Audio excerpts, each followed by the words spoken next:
Muy bien, jóvenes, como acabamos de ver, hemos visto las variables de estado. Las, las variables de estado ya hemos dicho que son volumen, temperatura y presión, ¿sí? Ya, ahora vamos a continuar con lo que se refiere a lo que vamos a estudiar. ¿Qué vamos a estudiar? Los gases, ¿no? Los gases. Los gases, sabemos que los gases son reales, existen en nuestro entorno, pero este gas real, para poderlo estudiar, sería muy dificultoso debido a que los gases, debido a que tienen bastante energía cinética, entonces cualquier alteración en el entorno natural va a afectarla, ¿sí?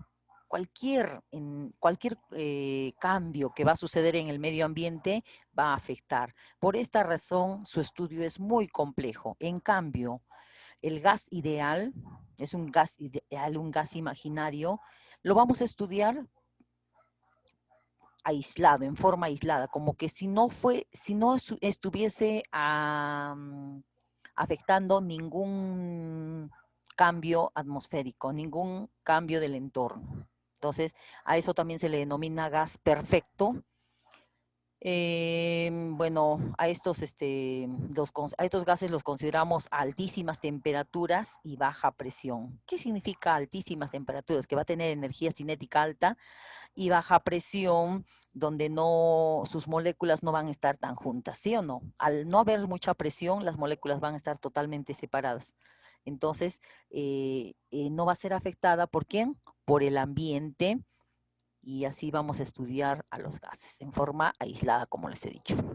Ahora, hay unos postulados de la teoría cinética molecular de los gases ideales. Tenemos el primer postulado. El primer postulado dice: las moléculas de los gases son puntuales. ¿A qué se refiere? ¿A qué se refiere? Se refiere a que la masa y el volumen de estos gases van a ser despreciables. Van a ser despreciables, o sea, no los vamos a considerar, porque supuestamente si el volumen de estos gases de cada una de las moléculas disminuiría el volumen total, ¿no? Que van a ocupar, pero nosotros lo vamos a despreciar. Vamos a imaginar que es un punto que no tiene medición, ¿ya? Vamos a considerar el volumen como del todo, del volumen ocupado por todo el gas. El segundo postulado dice: las interacciones moleculares son nulas. Hemos dicho que vamos a trabajar a altas temperaturas y a bajas presiones. Al trabajar a altas temperaturas, las moléculas van a tener alta energía cinética. Por lo tanto, van a correr, ¿no? Por todo lado, ¿no? Pero también estamos diciendo que las presiones son bajísimas. Entonces, al no haber mucha presión, los gases tienden a escaparse lo más alejado posible. Entonces, va a haber, vamos a trabajar eh, que los gases no van a estar, las moléculas de los gases no van a estar juntos. Al no estar juntos, no se van a atraer ni se van a repeler, porque van a estar totalmente alejados. ¿Ya? El tercer postulado dice: las colisiones moleculares contra las paredes internas del recipiente que los contiene son perfectamente elásticas. O sea que cuando un gas va a chocar contra las paredes del recipiente, ¿sí? La velocidad con la que va a chocar al recipiente va a ser igual al ¿qué les digo? Al rebote, ¿sí? Entonces no va a aumentar ni disminuir su velocidad. Si choca contra la pared, no va a aumentar. Lo ideal, o sea, lo ideal sería, lo real sería que al momento de chocar ya disminuya su velocidad, ¿no? Pero nosotros vamos a considerar como que no le ha afectado nada y va a continuar con la misma velocidad, ¿ok? El postulado número 4 dice: la energía cinética promedio de los gases ideales solo depende de la temperatura absoluta. O sea, vamos a considerar la temperatura absoluta. Recuerden que nosotros trabajamos con temperaturas altas y por lo tanto a mayor temperatura, mayor energía cinética van a poseer las moléculas, ¿ya? Otra cosita, el quinto postulado, ¿no? Ya tiene que ver en cuanto a fórmula, ¿no?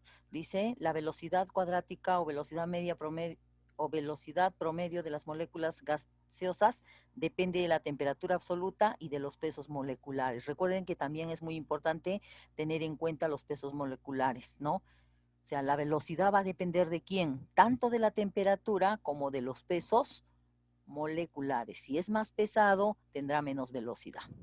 ¿Sí? Muy bien, eso sería en cuanto a los 5 postulados de los gases ideales. Continuamos. Luego tenemos lo que son lo que es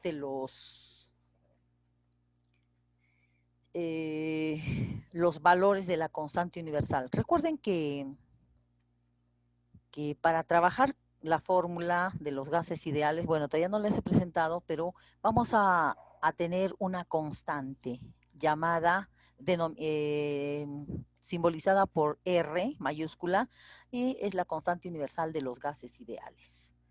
Esta constante universal de los gases ideales depende de quién, depende de la presión con la que se trabaja. Si mi presión está en atmósferas, mi constante universal será 0,082, 0,5, 746 atmósfera litro sobre mol Kelvin. Si trabajo con la presión con milímetros de mercurio, mi constante universal será 62,36, 367 milímetros de mercurio por litro sobre mol Kelvin.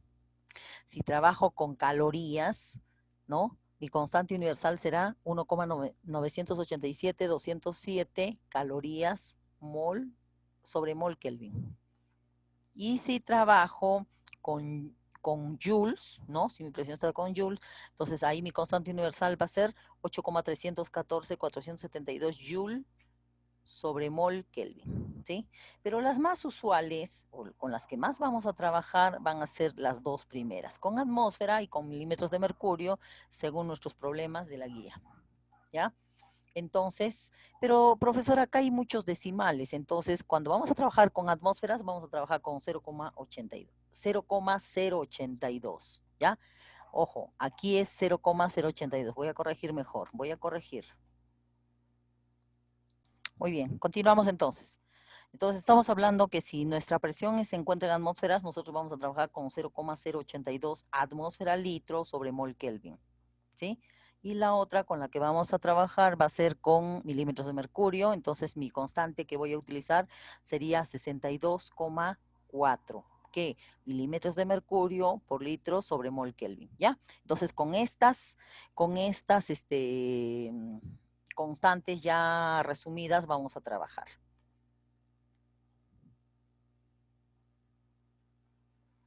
Ahora, la ecuación universal de los gases ideales. La ecuación universal de los gases ideales es esta ecuación que nosotros la conocemos, ¿sí?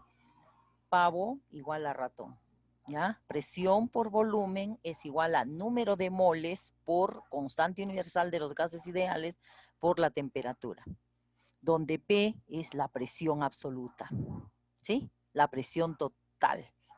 B es ya, hemos dicho que la presión puede ser en atmósferas o en milímetros de mercurio. Y de ahí va a depender el valor de R, ¿sí? Muy bien. El volumen, jóvenes, siempre en litros. El volumen con esta ecuación tiene que estar en litros. Si está en mililitros, la conviertes. Si está en metros cúbicos, la conviertes. ¿A qué? A litros. ¿Ya? N, sabemos que es número de moles, entonces no hay problema con esto. Número de moles. R sería la constante universal de los gases ideales. Si trabajo depende de la presión, recuerden. Si trabajo con atmósfera sería como 0,082. Si trabajo con milímetros de mercurio sería 62,4, ¿sí? Ya, ahora la temperatura absoluta. La temperatura sí o sí tiene que estar en Kelvin. Recuerden, sí o sí tiene que estar en Kelvin. Por lo tanto, si me da en grados Celsius, le aumento 273. Sí o sí tiene que estar el Kelvin. Recuerden a esos jóvenes y señoritas. Continuamos.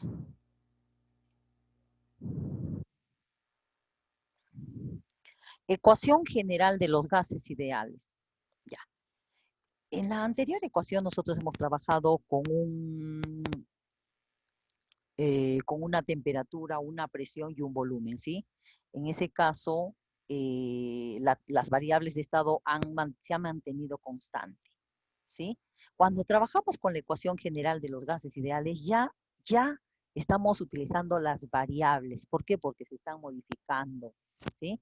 Entonces, la ecuación universal de gases ideales, también llamada ecuación de Clausius, ¿sí? Es esta.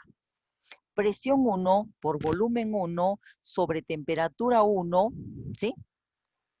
Por número de moles 1 es igual a presión 2 por volumen 2 sobre temperatura 2 por número de moles 2. ¿De dónde sale esto, jóvenes? ¿De dónde sale esto? Recuerden que ustedes tienen de la ecuación de pavo igual a ratón. Pavo igual a N R T, ¿sí? Ojo, se supone que se mantiene constante, ¿sí? Esta es la constante. Esto voy a despejar. La constante universal voy a despejar, ¿ya? Entonces, esto pasaría dividiendo y también la temperatura pasaría dividiendo. Entonces, esto sería igual a ¿qué? A la constante, ¿sí?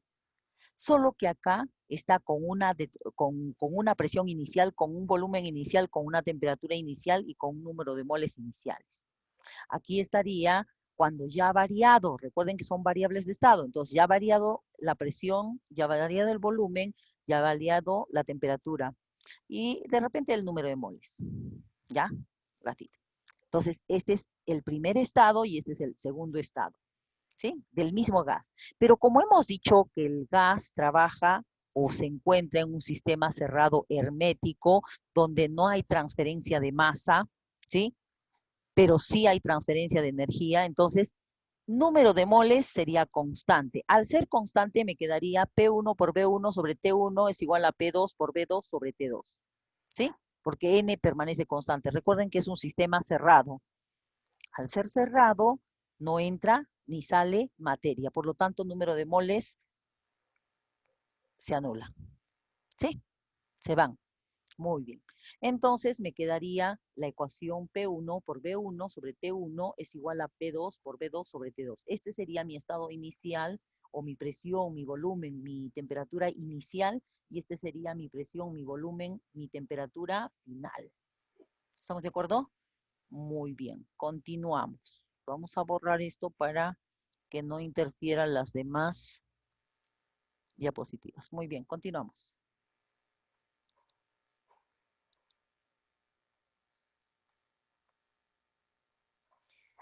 Luego dice, hablamos de condiciones normales. ¿A qué se refiere condiciones normales, jóvenes? ¿Ya? Vamos a aclarar esto. Cuando hablamos de condiciones normales, nosotros nos referimos a que ese gas se va a encontrar a una presión y a una temperatura constante. No constante, estándar. ¿Ya? Vuelvo a repetir. Cuando hablamos de condiciones normales, me refiero que la presión y la temperatura, ¿sí? Va a permanecer, es estándar, ¿no? Es una presión única. Por ejemplo, la presión es una atmósfera, ¿sí? Ahí voy a trabajar con la presión de una atmósfera. ¿Y cómo sería la temperatura? La temperatura sería la absoluta, o sea que debe estar en 0 grados Celsius, pero nosotros hemos dicho que es temperatura absoluta, o sea, debe estar en Kelvin. Entonces, a 0 grados Celsius le aumentamos 273, ojo, recuerden que esto es 0 grados Celsius, pero como debe estar en Kelvin, le aumento más 273. Por lo tanto, sería igual a 273 Kelvin, ¿sí? ¿Qué cosas condiciones normales? Cuando mi presión es, cuando ese gas tiene una presión de una atmósfera y temperatura 0 grados Celsius o 273 Kelvin. ¿Estamos de acuerdo? O 273 Kelvin. Recordemos también, jóvenes y señoritas, que cuando hablamos de condiciones normales, me refiero a que se trabaja, hemos dicho, a una presión de 1 atmósfera o 760 milímetros de mercurio, también que es igual, temperatura 0 grados Celsius o 273 Kelvin. Ojo, esas son condiciones normales. Pero cuando yo trabajo esas condiciones normales, puedo decir que un mol de cualquier gas ocupa 22,4 litros, ¿sí? Un mol, un mol de cualquier gas, a esas condiciones que les he dicho, ocupa 22,4 litros. Vamos a ver ahora lo que es la hipótesis de Avogadro. Imagínense que tenemos el mismo gas en las mismas condiciones, bueno, diferentes gases, mejor dicho. ¿Sí? Dos o más gases. Por ejemplo, de repente tenemos oxígeno, tenemos CO2. ¿Sí? En las mismas condiciones de presión y temperatura y volumen, dice, van a contener la misma cantidad de moléculas. Vuelvo a repetir. Imaginémonos que acá tenemos un gas, el gas oxígeno. ¿Sí? Acá tenemos el gas oxígeno. Aquí tenemos otro gas, tenemos el gas metano. ¿Sí? El gas metano, CH4. Entonces, imaginémonos que aquí la presión es la misma, la temperatura es la misma, el volumen es la misma. Por lo tanto, si las tres variables de estado son iguales, entonces el número de moléculas que hay acá también será igual al número de moléculas. Ese es el número de moléculas de oxígeno será igual al número de moléculas de metano. Entonces, eso es la hipótesis de Avogadro. Muy bien, jóvenes, hasta ahí sería mi clase. Gracias.